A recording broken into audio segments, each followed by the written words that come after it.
One of the issues brought up at the meeting was related to where I'm standing right now, the GO Station parking lot. If Metrolink's new system becomes popular, where will the extra cars park? Possible solutions suggested were to build up a parkade or underground parking. It was a beautiful day here today. Hikers started at Spencer Smith Park. They made their way down the beachfront path to the Burlington Lift Bridge and back, a total of 4.6 kilometers. All of the proceeds from the TA Blakelock Multicultural Fair will go directly to the Stephen Lewis AIDS Foundation. I'm Stephen Parks, reporting for The Source in Oakville.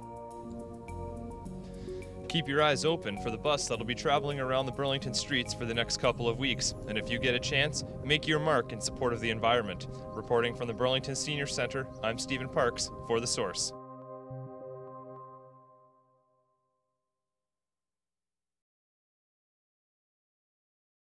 We pick it up in the first tide where Peter Nokalainen breaks in and fires this shot, but Milan Lucic grabs the rebound and finds the back of the net for his second of the night. Boston's up 2-1. Fast forward to the third now, we got the same score until Patrick Marleau grabs this rebound and snaps it past Tim Thomas, tying the game at 2. It was all San Jose from there. Milan Mikhailic's wrist shot finds the top of the net as we start in the fourth with Toronto down by 7 when Jamario Moon grabs the offensive board, finds Jason Capono for a 3 and the foul. He went down hard, but he'd be okay.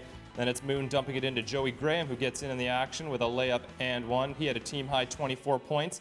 Then it's Moon with another assist out to Andrea Bargnani for a deep 3-ball.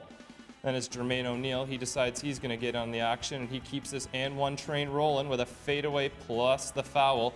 The Raps finally get a much-needed win, 110-102.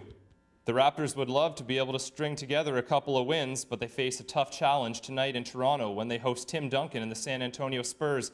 The Spurs are on a roll, having won 11 of their past 13, and look to ride the streak into this weekend's All-Star break. Tip-off is set for just past 7 at the Air Canada Centre. Good afternoon. It's currently 22 degrees in Surfers Paradise. I'm Steve, and here are the latest headlines. In local news, Gold Coast water rate protesters had another win today, with the government announcing it will change its water legislation, giving control back to the councils. With the new regulations, councils will have the option of completely ditching retail providers like Alconex, so full responsibility will lay with one party.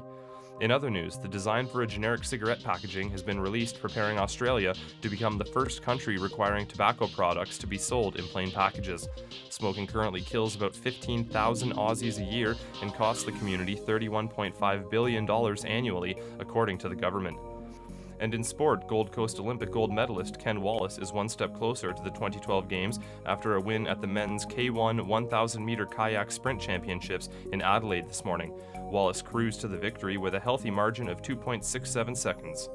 For tonight's weather, the Bureau expects a low of 20 with a chance of a shower. For Friday, we're looking at a high of 29, a few showers, and a possible thunderstorm.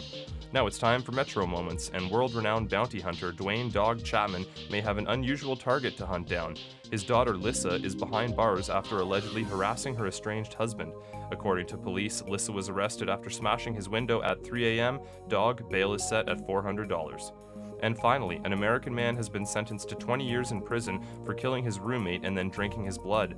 Florida prosecutors say 43-year-old Mauricio Lopez fatally stabbed his victim before drinking a cup of his blood as part of a ritual.